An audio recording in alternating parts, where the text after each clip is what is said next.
네, 지금부터 한림대학교 도원학술원 개원기념 학술 심포지움을 시작하겠습니다.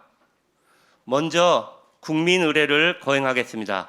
모두 자리에서 일어나 연단 앞에 국기를 향해 주시기 바랍니다. 국기에 대해 경례.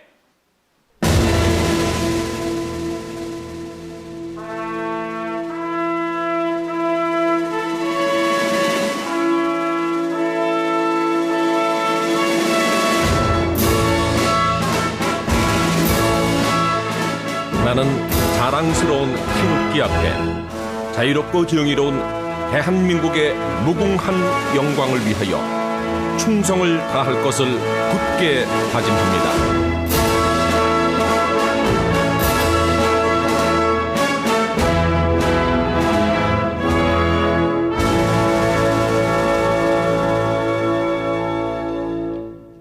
바로 애국가 제창을 생략하겠습니다. 자리에 앉아주시기 바랍니다.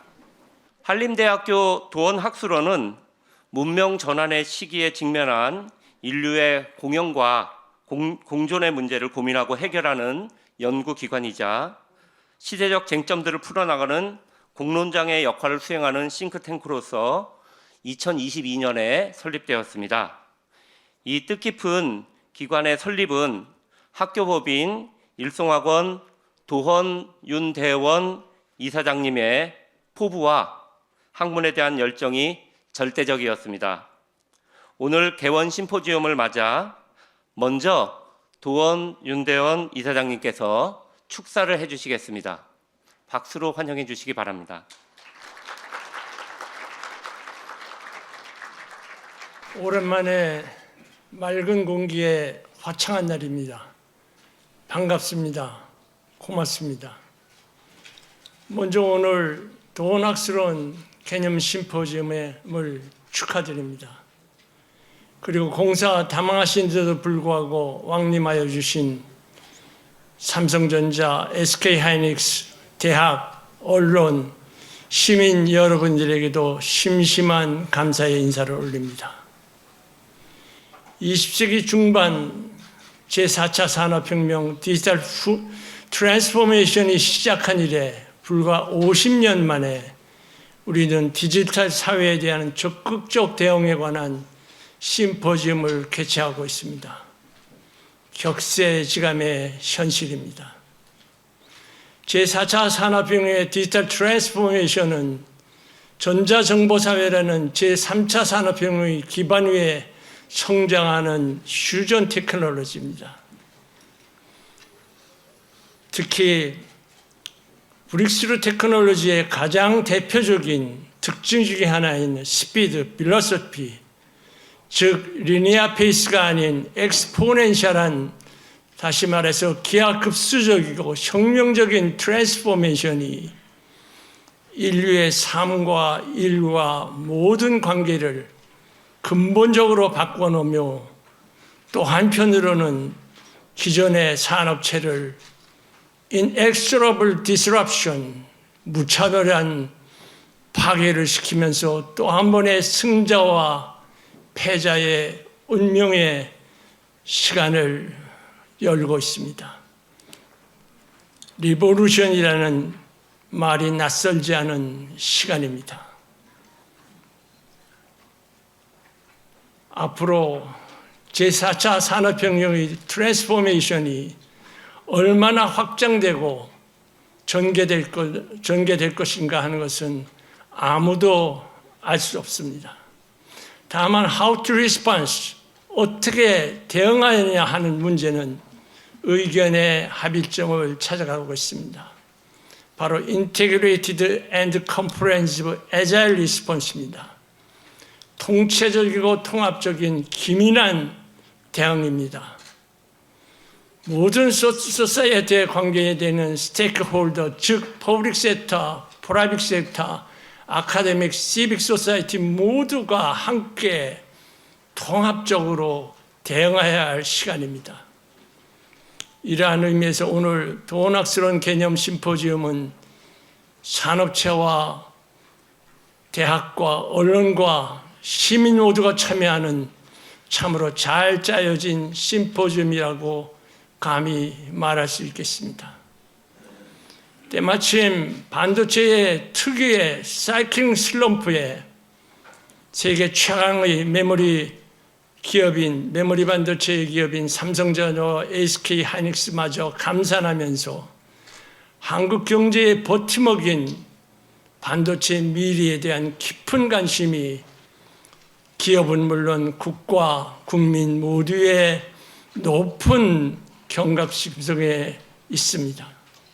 오늘 심포지움이 세계 최강의 메모리 반도체 국가인 한국을 넘어서 시스템 반도체에 이르는 그야말로 반도체 최강의 한국으로 부상할 것을 기원합니다.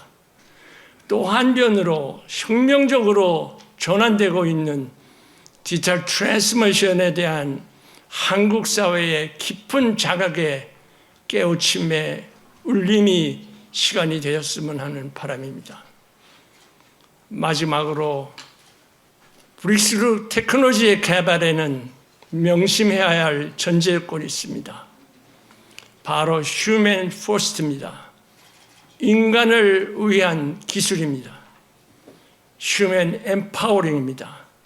만약 물질주의에 현역되어서 마치 궤도를 탈선한 열차와 같이 질주만 한다면 한순간에 사회는 dehumanized society, 비인간적 사회로 전락하고 말 것입니다. 그러나 인간 고유의 reflection, 자성, compassion, 연민, empathy, 공감, stewardship, 책임의식, 그리고 프라이버시를 상실한 로보타이즈 휴머니티라는 상상하기조차 두려운 비인간적 사회로 전락할 수 있다는 높은 경계심을 늦춰주시기를 부탁드립니다. 두서없는 인사의 말씀을 올렸습니다. 대단히 감사합니다.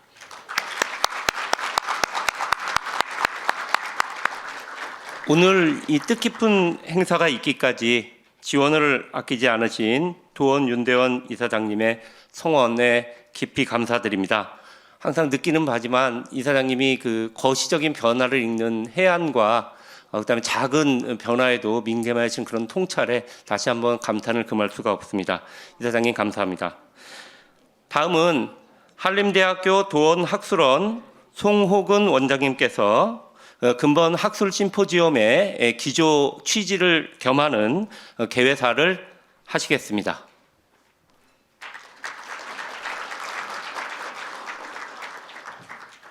네, 여러분 감사합니다. 바쁘실 텐데 이렇게 국가 대사죠. 사실 국가 대사를 논하고 또 미래 비전을 공유하기 위해서 여기 모였습니다. 재단 우리 이사장님의 열정은 제가 봐도 참 감동스럽고요. 또 오늘 와주신 병원의 그 재단 여러분들하고 또 학교에서 오신 분들 정말 감사드립니다. 이 주제야말로 제가 한 가지 잊었거든요. 여기 지금 계신 김연아 회장님, 그다음에 박정호 부회장님 워낙 바쁘신 분들인데 제가 막 졸라서 나오셔야 됩니다. 이때 이 얘기를 해야 대한민국이 삽니다. 이렇게 말씀드렸고요. 오세정 서울대 총장님, 김동현 총장님 정말 감사드립니다. 이 주제야말로 가장 중대한 문제고 그래서 가장 중요한 분들이 말씀을 해 주시기를 저는 간곡히 부탁을 드렸습니다. 대한민국의 사활이 걸린 문제이고 미래 세대가 나아갈 길을 터주는 그 과제 아무리 강조를 해도 참 지나치지 않은 이 문제 우리의 과제이기도 합니다. 한림대 도원학술원이 아무튼 이 전국 공론장의 가장 중요한 문제를 앞으로도 계속 제기하려고 하는데 이 문제야말로 문을 여는 그리고 당장 해결해야 될 그런 중차대한 문제가 아닐 수 없습니다. 저는 정보화에 대해서 참 어떻게 보면 좀 인문사회학자이기 때문에 좀 느리긴 한데요. 제가 챗 GPT를 구동해 보면서 너무나 놀랐습니다. 한편으로는 경이롭고 한편으로는 두려웠습니다. 아, 드디어 올 게 왔다. 아마 이제 다음 주 칼럼에 제일 처음 첫 마디가 올 게 왔다로 나갈 겁니다. 올 게 왔다. 이게 제가 판단이 잘못된지 모르지만, 드디어 4차 산업혁명의 모든 첨단 기술은 AI로 집약된다. AI가 4차 산업혁명을 석권했다라고 해도 저는 과언이 아니다는 판단을 했습니다. 반도체란 무엇인가 이런 문제인데, 사실은 제가 여기 여러 개 써놨습니다만은 4차 산업혁명은 이제 AI 전쟁으로 수렴된다. 그런데 우리는 바라보고 있는 중이죠. 바라보고 있습니다. 우리가 세계에 아무튼 반도체 강국으로 우뚝 선 것은 너무나 대견스럽고, 여기 와 계신 두 분의 공적이 엄청나게 크다는 사실을 우리가 너무나 인정을 하고 있습니다만은 지난 40년 동안 전환을 했다는 판단이 들거든요. 지난 40년, 80년대 초부터 지금까지 40년 동안 전환을 했습니다. 이 트랜지션의 가장 큰 1등 곡신은 여기 두 분이 계십니다. 삼성과 하이닉스입니다. 그런데 우리가 반도체 산업이 트랜지션을 하면서 오보다 준 사람들이 누군가? 실리콘밸리의 디지털 글로벌 기업들이죠. 그 사람들을 AI 대평원에 데려다 놓고 우리는 그냥 바라보고 있는 그런 모양새다라는 게 제 판단이죠. 반도체란 결국은 3차 산업에서 4차 산업으로 넘어가는 트랜지션의 가장 큰 공신이지만, 가장 큰 공신은 한국이지만, 한국은 이제 대평원을 그냥 바라다보고 있는 그런 상황이다. 그래서 챗 GPT가 저에게, 그 다음에 여기 계신 여러분들에게 준 충격이야말로 아마 충격과 우려가 동시에 왔을 거라고 저는 판단합니다. 비유해서 말하면 한국은 이제 관광객이 됐다. 한국은 군마를 키우는 간마장이었다. 제가 몇 년 전 칼럼에 그렇게 썼습니다. 간마장은 제주도에 있죠. 제주도에 전마를 공급하는 목장입니다. 우리는 4차 산업혁명의 AI 전쟁 글로벌 디지털 그룹을 위해서 사실은 전마를 제공하는 간마장이었다. 어떡하냐? 목표는 뻔하죠. 간마장으로부터 사실은 기마군단을 키워내야 된다. 이 기마군단이야말로 실리콘밸리에 가득 차 있습니다. 마이크로소프트, 페이스북, 구글, 이 사람들, 이 기업들이야말로 기마군단이고, 기마군단이 전 세계를 휩쓸고 있죠. 하도록 군마를 냈다. 어떻게 해야 될 것인가? 우리가 간마장에 말들을 키우는 태우리로 남아 있을 것인가? 아니면 진짜 우리도 기마군단을 키울 것인가? 바로 이 문제. 이 문제가 우리에게 주어진, 우리 세대에게 주어진 가장 큰 과제입니다. 오늘 아침에 기사 보셨죠? 2개의 기사가 났습니다. 바로 여기서 다뤄야 될 문제입니다. 하나는 반도체 특별법이 일단 부의되지 않았다. 그 다음에 반도체 컴퓨터 학과의 신입생들이 대부분 이탈하고 해요. 대부분은 아니지만 스카이 대학에서 대부분 이탈하고 있다. 이런 문제입니다. 이탈은 지역에 있는 청년들에게 또 한 차례의 좌절을 몰고 옵니다. 물론 이걸 우리가 뭐라고 할 수는 없죠. 그렇게 하도록 내버려두는 사회와, 사실은 반도체 특별법이라고 하는 것은 지금으로부터 10년 전에 완성됐어야 될 법이고, 지금 얘기할 것은 결코 아닙니다. 지금은 AI 디지털 특별법을 논의해야 될 때입니다. 그런데 지금 이렇게 하고 있어요. 이것이야말로 우리가 사실 이 과문에서 소리쳐서 저쪽에 들리도록 해야 되고, 그 다음에 이 AI 디지털 특별법을 얘기할 때는 미래 청년 세대에게 어떤 꿈을 주느냐를 논의해야 됩니다. 그런데 기사를 보면 옹졸하게 짝이 없죠, 사실은. 대기업한테 혜택을 주는데 뭘 해줄 건가? 이거는 아니잖아요. 우리가 반도체 강국이 전 세계 아무튼 선진국이 됐는데 담론의 수준이 이래서 어떻게 하겠습니까? 아무튼 죄송합니다. 이거 너무 많이 나간 것 같은데, 아무튼 핵심은 그겁니다.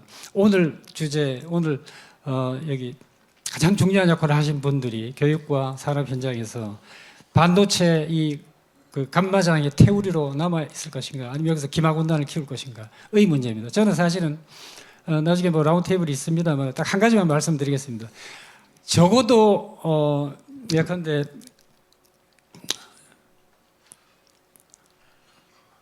여기 이제 우리나라 지도가 있는데요. 딱 한 가지만 제가 제안을 하겠습니다. 뭐냐면 내부의 삼각동맹인데 수도권에 20개의 동맹군을 만들어야 된다. 산학연이죠. 산학연. 그 다음에 나머지 남부 지역에 20개 정도의 산학연 동맹을 만들죠. 제가 이제 삼각동맹이라고 했습니다. 지금도 안 되고 있잖아요. 그죠? 저거 안 되고 있습니다. 그럼 앞으로 어떻게 할 건가? 대학을 어떻게 키울 것인가? 산업에서 인력을 어떻게 충원할 것인가? 이런 문제가 여기서 해결될 수 있으리라고 보는데, 물론 뭐 이론적 차원이긴 합니다만은 일단 시작은 설계는 해야 되지 않겠어요?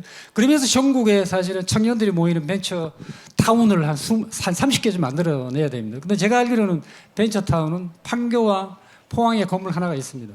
그 밖에 뭐 다른 지역에도 있을지 모르겠습니다만은 청년들이 그러면 모여서 실질적으로 산학연에 도움을 받으면서 자기의 창의적인 아이디어를 뭔가 실현시킬 수 있는 이 기반을 만들어줘야 된다. 그동안에 뭐 여러 번 아무튼 실행을 했습니다만 잘 안 됐던 건 사실이고요. 아마 선언을 하자면 10년간 40개라고 합니다. 40개 곱하기 한 대학에 100명이라고 치면 4,000명이 되잖아요. 4,000명 곱하기 10 하면 4만입니다. 10년 동안 4만 양병설, 양병을 하자. 양병이라고 죄송합니다. 어차피 기마군단이니까. 그런 포부를 가지고 실제로 지금의 법, 그 다음에 앞서 나가고 있는 글로벌 대기업, 그리고 한림대학, 지역에 이제 한림대학을 비롯해서 서울의 주요 명문대학, 남부에 있는 주요 대학들을 묶어서 청년들한테 꿈을 주는 그런 설계를 지금부터 해야 된다. 라고 하는 게 제 생각이고요. 아마 여기 계신 분들이 조금은 아마 동의를 하지 않을까. 제가 너무 개회사 겸해서 너무 큰 말씀을 드려서 죄송한데요.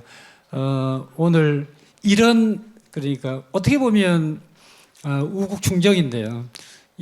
대한민국을 정말 어렵게 끌고 온, 어떻게 만들어 온 반도체인가, 지난 40년 동안의 고충, 그 다음에 앞으로 나아갈 길, 이걸 찾아내야 우리 청년들에게 뭔가 밝은 미래를 준다라고 하는 우리의 어떤 무거운 과제, 무거운 시대적 과제를 놓고 정말 현장을 지켜온 분들에게 좋은 말씀을 듣겠습니다. 감사합니다.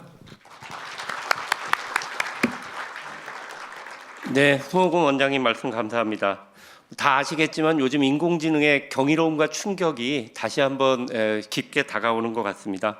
그래서 오늘 자리가 단순히 뜻깊은 것이 아니라 더욱 무거운 책임을 저희가 같이 공감하고 함께 지혜를 모으는 그런 자리가 될 것 같습니다. 이 자리를 만들어주셔서 감사합니다. 네, 그러면은 본 발표에 앞서 소개했듯이 기념 촬영을 가지는 시간을 가지도록 하겠습니다. 아까 말씀드렸듯이 앞줄 세 테이블에 계신 내외빈 선생님께서는 진행에 따라서 앞으로 나오셔서 촬영해 주시면 감사하겠습니다.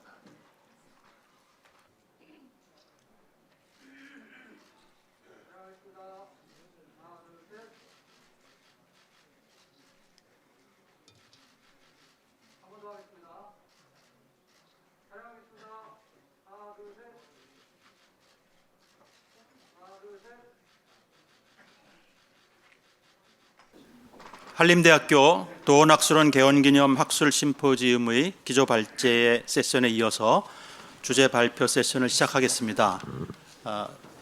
의의와 사회자를 조금 아까 김인영 부총장님께서 소개해 주셔서 바로 넘어가도록 하겠습니다.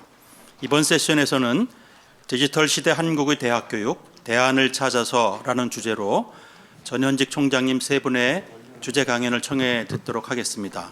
오늘 강연을 해주실 세 분의 총장님은 총장이시기도 하지만 그 전에 우리나라의 과학공학계에 큰 학술적 업적을 남기신 분들이기 때문에 AI와 디지털 대전환 시대를 온몸으로 맡고 있는 한국 대학이 감당해야 할 교육의 변화와 혁신에 대한 아이디어와 영감이 가득한 강연을 해주실 것을 기대합니다. 제일 먼저 서울대학교의 오세정 전 총장님을 모시고 디지털 대전환 시대의 대학 교육에 대한 강연을 청해 듣도록 하겠습니다. 큰 박수로 맞이해 주시면 감사하겠습니다. 예, 안녕하십니까. 오세정입니다.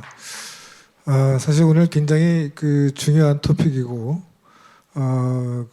처음에 이사장님 인사말부터 시작해서 송호근 원장님의 발표, 그리고 사실은 이 김기남 회장님과 우리 박종호 회장님 발표, 세계 1, 2등 하는 기업이 왜 그렇게 되는지를 아마 아셨을 겁니다. 이렇게 CEO들이 상당히 능력이 있고 또 전체적인 보는 전망이 있으셔서 이렇게 된 것 같습니다. 이 대학이 교육이라는 거는 다양한 사람들 분야를, 다양한 분야의 사람들을 잘 키우는 게 또 중요한 거죠. 심지어는 사회학도 잘 중요하기 때문에 사회학을 잘하는 사람도 대학에서 키워야 되고, 이 사회가 바뀔 때 거기에 맞는 사회학자를 키워야 되는 게 역할이라고 생각합니다. 그러니까 과거의 교육이라는 거는 우리 조선공학자 맺는다. 그러면 조선공학 하려면 뭐가 필요해. 그런 걸 우리가 알고 있었고, 그래서 조선학과에서 그걸 전문가들이 일요일한 강의를 듣고 나가. 너는 최신 지식을 갖고 나가면 되는 거야. 이렇게 해서 뭐를 가르쳐야 되는지 알았습니다. 근데 지금은 무슨 직업이 나올지도 모르는데 어떻게 가르칠 거지? 이게 굉장히 이게 쉽지 않은 상황인 거죠. 그러니까 교육에 대해서도 지금 굉장히 커다란 변화가 있을 거고, 실제로 클라우스 슈밥은 뭐라 그랬냐면 앞으로 굉장히 커다란 변화가 있을 거고, 이게 좋으면 잘하면 문화 재부흥이 되겠죠. 잘못하면 이게 IT 산업의 특성상 굉장히 극소수한테 모이기 때문에 이 불평등이 굉장히 많이 커질 거고, 그래서 기본소득이 필요하다. 이런 얘기를 이제 하게 된 거죠. 그래서 미래 핵심 역량이 뭐냐, 이거 교육학자들이 많이 얘기를 고민을 해봤는데, 되게 중요한 게 비판적 사고와 문제 해결력, 남들하고 다르게 생각하는 거죠. 그러니까 그리고 창의성과 이 혁신, 이런 것들.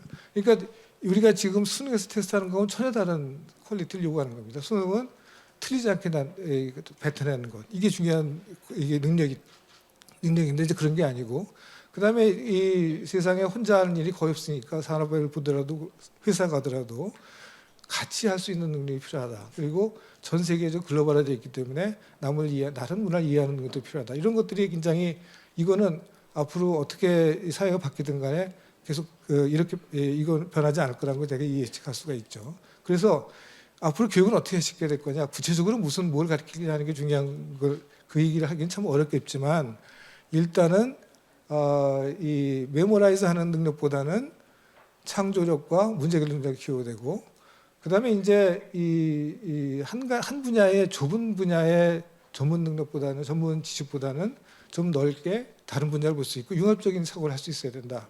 스티브 잡스가 아주 엔지니어로서 최고냐, 정말 최첨단의 기술을 썼냐, 아이폰 만들 때 꼭 그렇지 않거든요.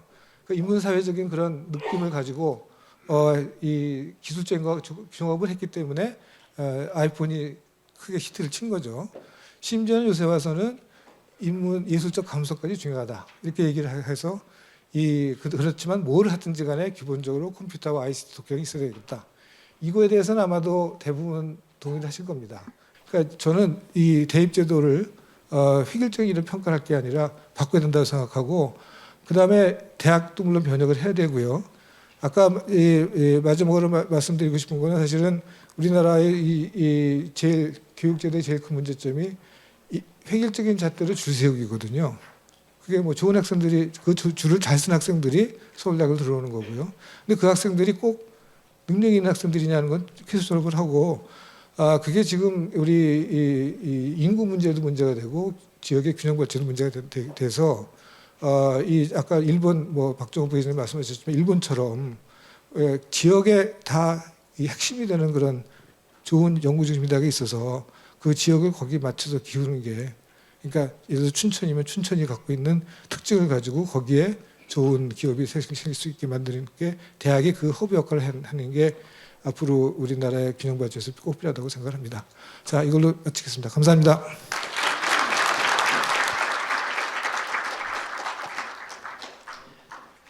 예, 급변하는 사회에서 미래에 필요한 인재상과 서울대학에서 그 인재를 길러내기 위한 각종 실험, 그리고 우리나라 전체의 교육 문제까지 언급해 주셨습니다. 감사합니다.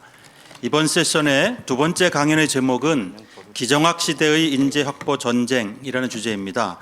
두 번째 주제 발제를 해주실 분은 이광형 카이스트 총장님이신데 학교에 급한 일이 생기셔서 녹화 동영상으로 강의를 대체하겠습니다. 안녕하십니까. 카이스트 총장 이광형입니다.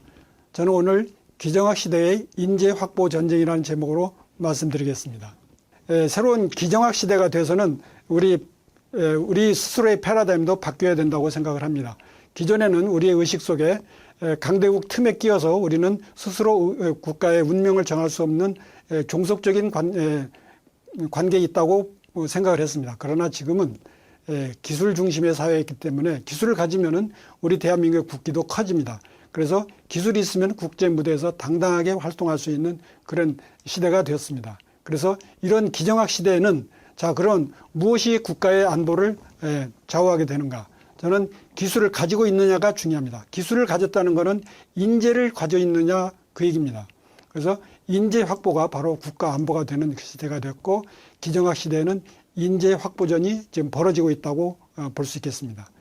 자, 우리나라의 우수 인재 확보 전략은 그동안 거의 무방비 상태였다고 볼 수 있습니다. 우리는 아이러니하게도 미국의 비자를 잘 받아가지고 미국에 많이 가면 그게 우리나라의 좋은 것으로 착각을 하고 있었습니다. 그러나 이제 우리 인식이 바뀌어야 됩니다. 국제 경쟁에서도 성패는 인재 확보가 달려있다는 것을 알고 우리의 인재를 외국에 뺏기지 않으려고 정책을 펴야 되고 외국의 인재를 우리한테 유치하게 해야 됩니다. 그래서 외국의 인재를 뺏기지 않으려면 우리 사회 보상 시스템이 개선돼야 됩니다. 지금은 우리가 왜곡돼 가지고 그릇된 방향으로 국가 경쟁력에 별로 도움이 되지 않는 쪽으로 우수 인력이 몰려가서 우리 인재가 큰 손실을 인재 정책에 손실이 있고 있습니다. 이런 사회 보상 시스템을 개선해서 과학기술 인재를 확보하는 쪽으로 노력을 해야 됩니다.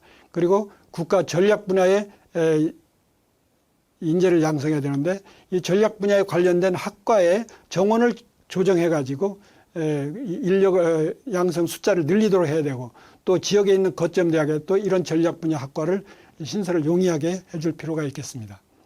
또 인재 유출 방지 정책이 필요합니다. 미국에 너무 많은 인재를 빼앗기고 있습니다.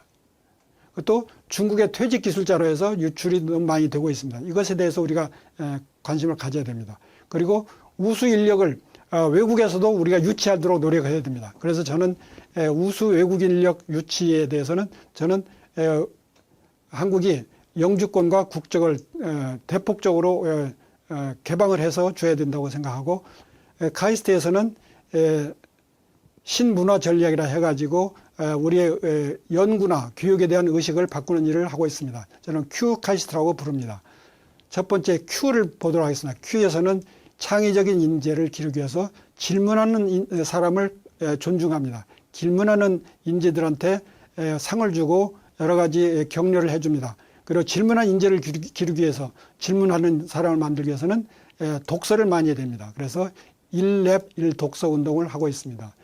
그 다음에 A는 연구를 말합니다. 특히 여기서는 포스트 AI 시대를 내다보고 미리 AI가 일상화됐던 시대에 인간이 원할 게 무엇인지 그래서 지금부터 살펴보고 거기에 맞게 준비를 하는 겁니다. 그러다 보면은 세계 최초인 것을 하게 될 겁니다. 그래서 1랩 1 최초, 세계 최초의 연구를 하는 겁니다. 이 세상에 없는 걸 연구하는 겁니다.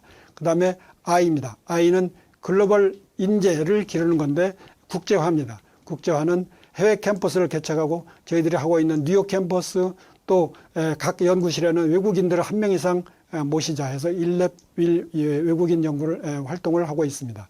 그 다음에 S입니다. 스타트업입니다. 이거는 학생이나 교수가 개발한 기술을 사업화해서 자신이 보람도 얻고 국가의 부를 창출하고 학교에는 재정적인 이익을 가져오게 하는 수단입니다. 창업을 적극 장려하고 있는데 이를 위해서 1랩 1 벤처 운동을 하고 있습니다. 그 다음에 T, 트러스트입니다. 학교의 미래 비전을 공유하고 사회와 국가에 대해서 신뢰를 얻어가는 그러기 위해서는 봉사를 많이 하자는 것입니다. 그래서 1랩 1 봉사 이걸 강조하고 있고 이런 Q 카이스트 신문화 전략을 시행한 지 2년이 됐는데 저는 상당히 많은 그 의식의 변화가 있었다. 실제로 많은 교수님과 학생들, 직원들이 변하고 있다 이렇게 생각을 합니다. 네, 기정학 관점에서 기술인재 확보의 중요성과 그 전략을 유치 전략을 짚어주신 이광영 총장님께 다시 한번 감사의 말씀드립니다. 이번 세션의 마지막 주제는 AI 시대 지방대학의 활로를 찾는다입니다. 이번 주제에 발제를 해주실 한림대학교 최양희 총장님은 미래창조과학부 장관 재임 시절부터 우리나라의 AI 관련 정책을 이끄셨고 장관직을 마친 후 서울대학교에서는 인공지능위원회를 이끄시는 등 국내 IT와 AI 분야의 최고 권위자이십니다. 최양희 총장님을 모실 때 박수로 환영해 주시기 바랍니다.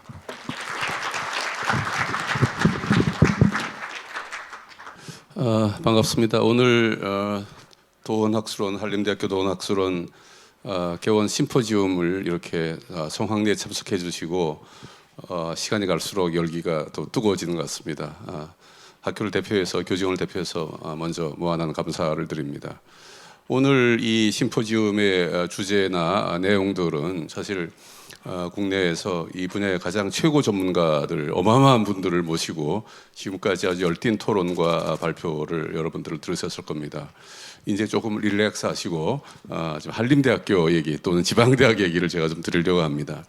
사실 우리나라를 보면은 뭐 인구 얼마 있지만은 근로자들 숫자도 한 2, 3천만 명 되고 기업도 중소기업 포함하면 수백만 개가 있습니다만은 이 기업에서 또 이런 직장에서 일하는 사람들이 어떻게 새로운 기술을 배우고 어떻게 새로운 분야로 진출을 하고 새로운 일자리를 찾아서 이제 자기 경쟁력을 높이는가 하는 차원에서 보면은 우리나라 교육은 대단히 잘못되어 있다 이렇게 볼 수가 있습니다.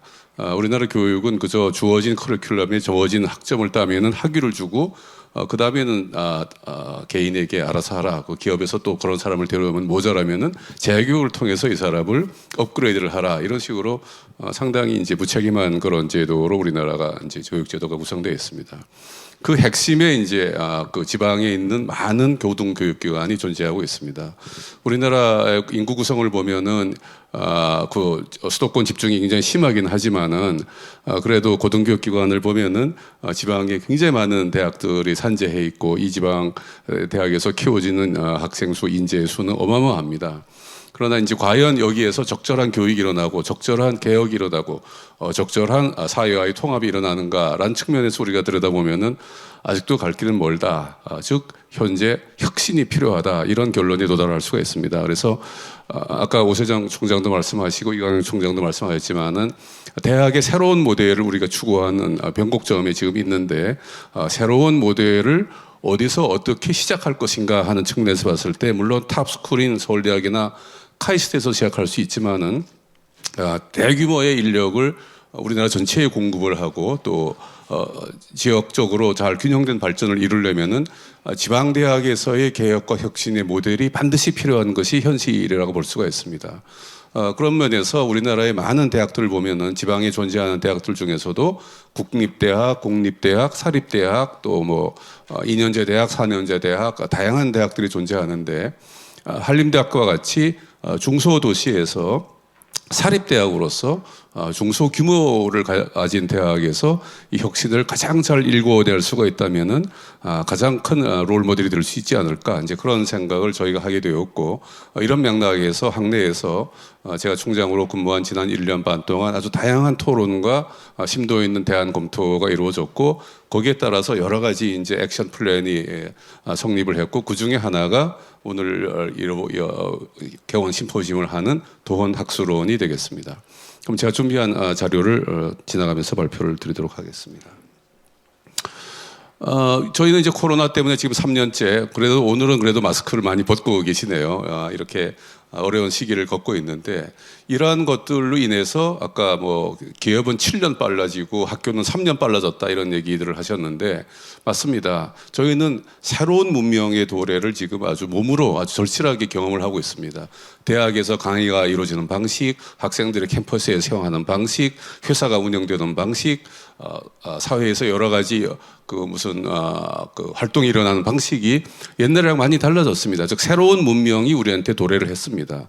이 새로운 문명이 도래했기 때문에 사회 각각에서 모든 새로운 변화가 일어나고 있는데 이 새로운 시대에 맞는 새로운 전략은 무엇인가 여러 가지 대안이 있을 수 있겠지만은 옛날 거를 답습하는 아주 전통적인 방법이 있는가 하면은 옛날 걸 전부 다 거부하고 새로운 것을 창출해내는 그러한 완전히 최고로 혁신적인 방법이 있겠습니다만은 가장 그래도 현실적이고 우리가 실행 가능한 것은 옛날에 있던 것을 잘 분석해서 해체할 것은 해체하고 엑기스만 잘 모아가지고 재구성해서 좋은 방안을 제시하는 그런 재구성 재조합이 새로운 시대에 적응하는 가장 훌륭한 방법이라고 많은 분들이 말씀하고 계시고 저도 동의를 합니다. 이러한 통념을 해체한 후에 재설계하는 것은 사회의 여러 분야에서 일어나고 있습니다. 그렇기 때문에 재구성, 재조합을 하는 것이 획일적인 방법이 될 수가 없다는 것은 여러분들 잘 이해를 하실 것이고 그렇기 때문에 표준이다, 기준이다, 제도에 의해서 모든 것이 일어나던 과거의 방식에서 우리는 지금 서서히 탈피를 하고 있다 이렇게 보실 수가 있습니다. 변화의 예를 한번 보겠습니다. 우리 송 원장님께서 제가 슬라이드를 만들었더니 예를 꼭 들어야 된다 이렇게 강조를 하셔가지고 제가 굉장히 고민을 하다가 이 슬라이드를 추가를 했는데 새로운 시대의 새로운 변화, 재조합, 재구성의 예가 어디에 있을까? 가장 비근한 예가 경제 모델의 아주 극단적인 변화가 있습니다.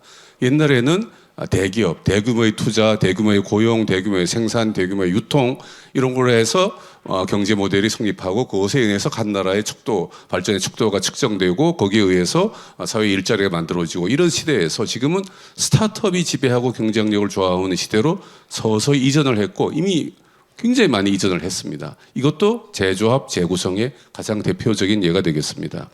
마찬가지로 도시 모델도 옛날에는 거대 도시, 서울, 동경, 뉴욕, 샌프란시스코 이런 데 중심으로 나라가 발전하고 거기에 직장이 있고 거기에 삶의 질이 높고 이렇게 발전을 했었는데 지금은 거기는 쇠퇴하고 몰락하고 제2선, 제3선 도시로 후퇴하는 그런 모델이 대두하고 있습니다. 미국의 예를 들어보면 저런 도시들이고 우리나라의 예로는 희망사항이지만 한림대학이 있는 춘천이 제2선 도시로서 가장 앞서 나가는 선두에 있지 않을까 이런 조심스러운 전망을 해봅니다. 고등교육이야말로 해체 재조립을 가장 잘할 수 있는 분야이지만 전통이라든가 기득권이라든가 여러 가지 이 저항이 부닥쳐서 굉장히 천천히 가고 있습니다만은 여기도 피할 수 없는 운명이라고 생각하고 있습니다. 이미 많은 예가 나타나고 있죠. 예를 들어서 학위의 해체, 캠퍼스의 해체 이런 것들이 미네르바라든가 무크라든가 나노디그리 이런 등등등에서 이미 다양하게 일어나고 있고 우리나라도 이것을 피해갈 수가 없고 드디어 우리나라에서도 교육부에서도 이거를 메인스트림으로 인정하는 제도를 최근에 도입을 했고 발표를 했습니다. 그런데 이 모든 것을 움직이는 가장 원천적인 근본적인 추진 동력이 무엇인가? 4차 산업혁명 그 중에서도 AI다. 저는 이렇게 보고 있는 겁니다. AI는 디지털이라는 단어를 현대적으로 부른다 이렇게 이해하셔도 좋겠습니다. 우리나라 지방대학의 현실을 한번 보겠습니다. 종합적인 위기, 총체적인 위기와 난국에 처해 있습니다. 나타나는 여러 가지 지표를 보면은 신입생 확보율이 하락하고 있고 재학생 탈락률이 상승하고 있고 졸업생 취업률이 감소하고 있고 등등등등등 다 있습니다. 이것은 우리나라 대부분의 지방대학이 당면하고 있는 현실입니다. 예의는 몇 군데 있습니다. 예를 들어서 한림대학교는 이러한 지표의 그 하락이나 그 악화에서 약간 비켜서 있는 그런 입장이긴 합니다만은 전반적으로 이런 악화는 여러 가지 이유가 있습니다만은 인구 감소 또 수도권 선호 이런 등등의 사람들이 일반적인 국민들의 주민들의 그런 인식 때문에 이런 것들이 악화되고 있는 것이 현실입니다. 그러나 이러한 여러 가지 지방대학 위기가 원인이 있지만은 이것을 극복할 방법도 존재하겠죠. 그래서 저희들은 이런 어떤 모델로 어떤 방법을 써서 이런 지방대학의 위기를 오히려 위기를 기회로 만들 수 있는가 하는 것을 이제 검토를 하고 탐구를 했습니다. 종합적인 돌파 전략을 보면은 옛날 방식으로는 안 된다. 이것이 결론입니다. 옛날 방식으로 학생을 고등학교 졸업한 애들을 쭉 뽑아서 100학점, 120학점을 들으면 학위를 주고 그다음에 직업교육을 해서 나가면 취직을 하라. 학교는 그걸로 빙빙 돌아가겠다 하는 이런 방식으로는 더 이상 대학의 존재 이유도 없고 효과적이지도 않고 사람들에게 호응을 받지도 못하고 경쟁력도 상실할 것이다. 새로운 모델을 창출해야 된다. 새로운 모델은 과연 무엇인가? 기존에 우리가 당연하다고 받아들였던 여러 가지 기본 개념들, 그런 전통적인 개념들을 해체하고 재조립을 해야 된다, 그런 말씀입니다. 그래서 예를 들어서 대학이 뭘 하는 데냐 하는 미션부터 한번 더 생각해 보자는 거죠. 제가 오세정 총장께서 4년 전인가 5년 전인가 그때 총장이 되셨을 때 제가 가서 간곡하게 말씀을 드렸어요. 대학은 에코시스템의 중심에 서야 된다. 지역사회에서, 국가사회에서 대학이 대학만 잘 살겠다고 하면은 그거는 뭐 당장은 좋을지 모르지만 궁극적으로는 사회의 불신을 초래하고 배척을 당하고 결국은 몰락하게 될 것이다. 에코시스템의 중심에 서야 된다. 그래서 서울대학교가 글로컬 대학이라는 전 세계에서 지역과 가장 잘 소통하고 거기에 성과를 내고 있는 탑5 대학에 뽑혔습니다. 모르시죠? 제가 이거는 챗 GPT한테 물어봤습니다. 전 세계에서 가장 훌륭한 글로컬 대학 5개를 제시하라 그랬더니 당당히 5개에 서울대학교가 들어갔더라고요. 우리나라에서는 유일하게 서울대학교 들어가고 뭐 중국 다른 나라들이 들어가 있었습니다. 챗 GPT 믿으세요? 믿고 싶겠죠. 저는 거기에 이제 한림대학도 들어가고 우리나라의 지방대학도 많이 들어가는 그러한 새로운 전략을 제시하고자 하고 그런 방법으로 해체와 재조립을 말씀드리고 있는 겁니다. 학위, 비학위 이런 것들 기존의 통념을 해체하고 재조립한다. 학사학위는 4년에 해야 된다는 개념을 해체하고 재조립한다. 온라인으로 수업을 들으면 안 되고 꼭 캠퍼스에 가야 된다는 개념도 해체해야 된다. 누구나 기숙사에 살고 한 군데 모여야 된다는 개념도 해체하자. 뭐 이런 등등의 일련의 리스트가 여기에 존재하고 있습니다. 입학 자원도 고등학교 졸업생만 받느냐? 아니죠. 뭐 재교육도 있고 외국 사람도 받아들이고 군인들도 받아들이고 다양한 저소득층 다자녀 가족 그 자녀들 뭐 여러 가지 방법으로 우리가 교육의 대상을 확대하고 거기에 맞춤형으로 개인형 맞춤형으로 가는 그러한 재조립을 하는 것이 필요하지 않겠나 이런 돌파 전략을 세워봅니다. 물론 창업 지원 이런 것이 되겠죠. 제일 끝에 요새 화두가 되는 등록금 인상도 제가 적었습니다만은 오늘의 주제와는 약간 다르니까 넘어가겠습니다. 그러나 이런 모든 새로운 전략, 새로운 모델을 하려면은 우리나라 같은 현실에서는 이 정부의 인가, 정부의 동의, 지자체의 협조, 또 사회에서의 어떤 암묵적인 지지가 반드시 필요합니다. 이거 쉽지 않아요. 굉장히 어렵습니다만은 극단적인 지방대학의 위기가 왔기 때문에 이것이 오히려 코로나의 위기가 또 왔기 때문에 이런 것을 당연하게 토론할 수 있는 분위기가 지금 조금 성숙된 것 같습니다. 그래서 이런 건 해도 좋다, 저런 건 허용하겠다, 뭐 이런 건 우리가 합시다, 이런 건 같이 합시다. 이런 분위기가 지금 굉장히 다양하게 많이 논의가 있고 퍼져나가고 거기에 이제 깃발을 들고 나가고 롤모델이 되는 대학을 눈여겨 찾고 있습니다. 그래서 저희가 몇 가지 제안을 여기서 드리고자 합니다. 제가 중간에 빨간 거로 쓴 거는 여기에서 논의할 제목은 아니지만 지금 우리나라도 그렇고 외국에도 그렇고 이제 아까 일본 대학 말씀하셨지만은 대학이 지역이랑 밀착해야 된다 이런 개념이 굉장히 많은 것 같습니다. 그래서 재정도 지역에다 주고 지역에서 다시 대학을 지원하고 권한도 규제도 지역에다가 넘기고 거기서 정리하고 저는 그렇게 우리나라가 진행이 된다 그러면은 우리나라 지역에 있는 국립대학은 도립대학으로 바꿔야 된다 이렇게 보고 있습니다. 지역에서 권한을 가지고 지역에서 재정을 하고 지역에서 구제를 하는데 왜 국립대학이 해야 되는가? 서울대학은 전체적인 국립대학으로서 이제 이유가 있지만 지역에 있고 지역이랑 밀착한 공공 예산에 의해서 움직이는 대학들은 그게 시립대학, 도립대학이지 왜 그게 국립대학이어야 되는가? 그런 단순한 생각을 해보는데 미국이라든가 다른 데 예를 들어보면 그런 경우가 많습니다. 그래서 중간에 빨간 거로 써놓은 건데 뭐 오늘 주제랑은 좀 빗나가니까 넘어가고요. 저는 인력 공급이라든가 학문 발전이라든가 지역이랑 밀착하라는 여러 가지 미션을 한 대학에다 이걸 다 하라라고 다 잘 하라라고 요구하는 거는 굉장히 어렵다고 생각합니다. 그래서 대학들이 스스로 알아서 나는 인력을 잘 공급하는 걸 주로 할 거야. 나는 학문의 발전, 학문의 그 후속 세대를 양성하고 이런 것을 잘해 볼 거야. 또 세계 탑저들의 논문을 많이 쓰는 연구진을 잘 갖출 거야. 그리고 그게 아니고 지역의 문제를 해결하고 지역에 있는 사람들에게 고등교육을 제시하고 지역에서 어떤 역할을 할 거야 하는 대학을 조금 더 차별화해서 지원을 해야 된다고 보고 있는데, 지금까지 우리나라 전략들은 많은 경우에 획일적인 전략이어서 상당히 지방대학들이 이제 애로를 겪었던 게 사실입니다. 그래서 이러한 것들이 좀 더 공론화되어서 나가야 되는데, 저는 이것을 한림대학 약간 광고를 하겠습니다만은 모델을 저희가 한번 빌드를 해보고 이것을 가지고 전국 대학, 지방 대학이 이런 방향으로 갈 수 있다 하는 어떤 롤 모델을 제시를 하고, 도원 학술원이 싱크탱크이기 때문에 여기를 통해서 좀 더 얘기가 나가고 이제 좀 피드백이 오면은 저희가 여러분들과 함께 발전시켜서 우리나라에서도 지방 대학이 제 역할을 하면서 잘 역할을 하고 살 수 있고 희망을 줄 수 있다 하는 것을 이제 추구하고자 합니다. 그래서 아까 얘기한 에코시스템이 중심이 되는 모델로 했는데 그중에 여러 가지가 있지만 제가 오늘은 딱 3가지만 말씀드리려고 합니다. 첫 번째는 캠퍼스의 해체 및 재조립입니다. 지금 모두 다 대학은 상하탑이다 이렇게 얘기를 해요. 어떤 울타리를 만들어 놓고 다 담이 있죠. 경비가 서고.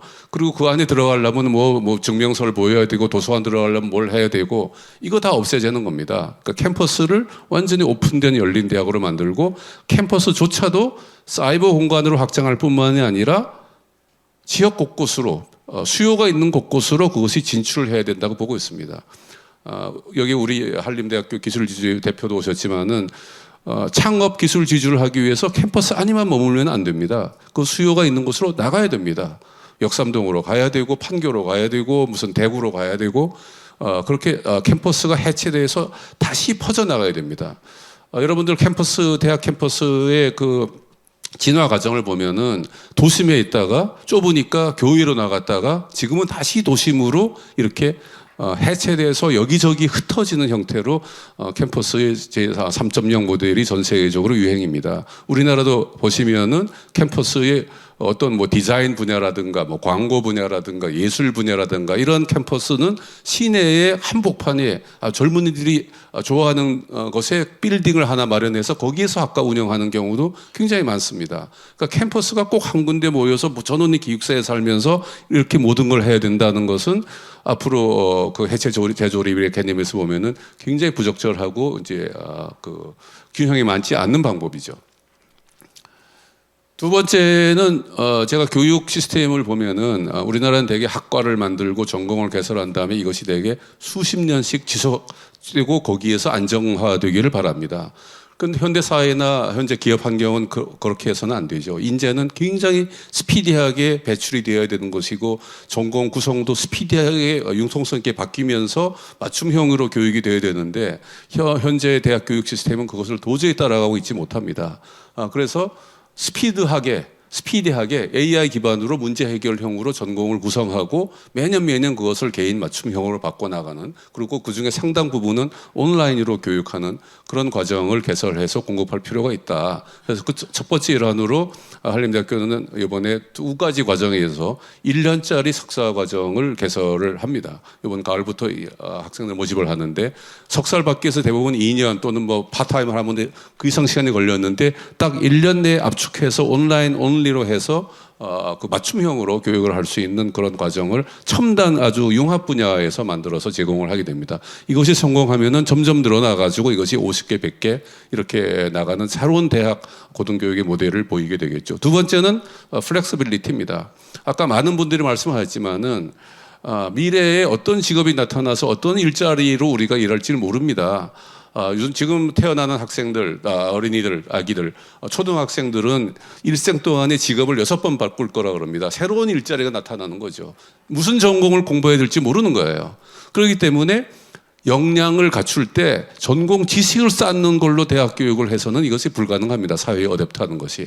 기본 역량을 부여하고 융통성 있게 어댑트하는 기술을 가르쳐 주는 것이야말로 미래 대학이 해야 될 임무다. 그래서 저희 선임 총장님들께서 잘 갖춰 놓으신 복수종 필수화라든가 전과의 자유화라든가 저기다 제가 자기 설계 전공 나노디그를 애든 했지만은 이러한 플렉서빌리티가 미래 대학의 모델이고 이런 작은 사립 대학에서 치고 나갈 수 있는 새로운 분야이다. 저는 이렇게 주장을 하고 있습니다. 오늘 소개해드린 세 번째 스트래티지 중에 하나가 그 많은 전공, 그 많은 학과, 그 많은 연구 분야를 동시에 잘하게 하는 건 굉장히 어렵습니다.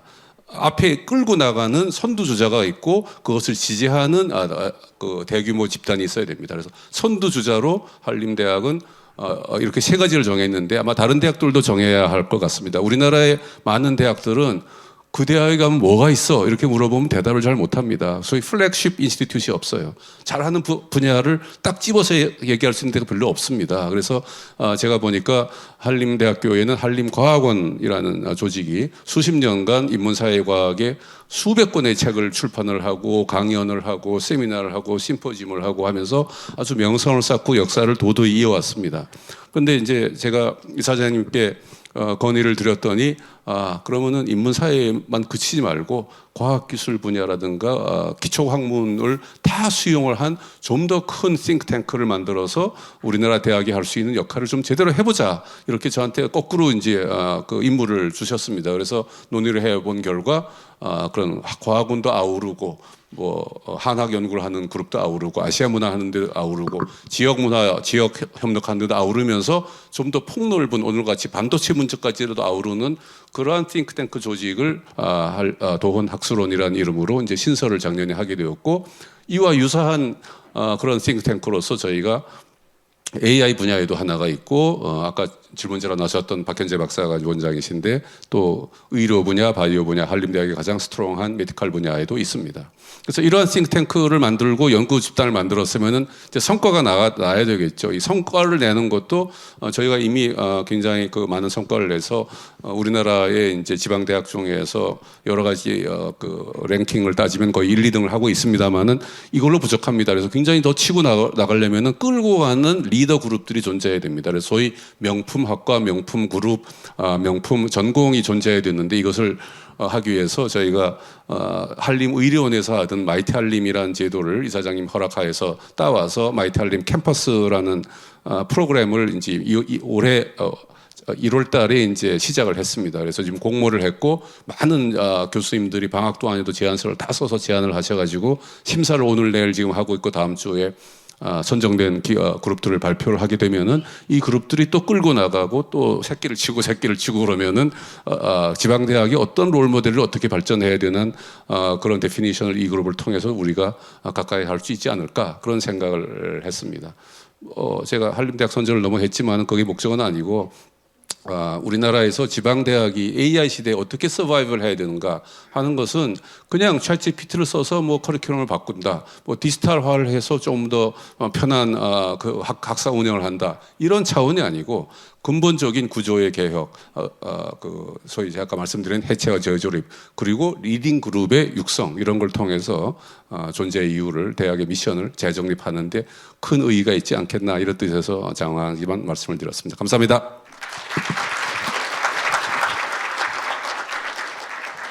네, 디지털 문명이 촉발한 문명의 대전환기에서 해체와 재조립이라는 개념으로 지방대학이 처한 문제에 대한 깊은 고민과 이를 해결하기 위한 돌파 전략 그리고 한림대학교의 모델에 대해서 발표해 주신 최양희 총장님께 다시 한번 감사의 말씀을 드립니다.